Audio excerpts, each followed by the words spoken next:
أمراض العين وعلاقتها بالألوان، المي الأبيض، المي الأسود، داء الزرقاء. السلام عليكم.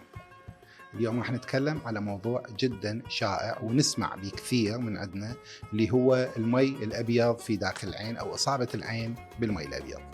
المي الأبيض بالحقيقة هو مو مي حقيقي في داخل العين أو مو سائل أبيض يتكون داخل العين، وإنما عدسة العين الطبيعية اللي هي موجودة في داخل العين نسميها الكريستالين لينز أو نسميها العدسة البلورية.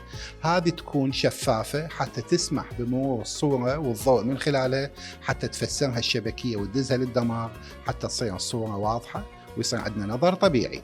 أما في تقدم العمر أو باستخدام علاجات معينة مثل الكورتيزون ومشتقات الكورتيزون أو أمراض مزمنة عند الإنسان مثل داء السكري، العدسة البلورية الشفافة راح تفقد الشفافية مالتها وبالنتيجة تتحول إلى عدسة معتمة.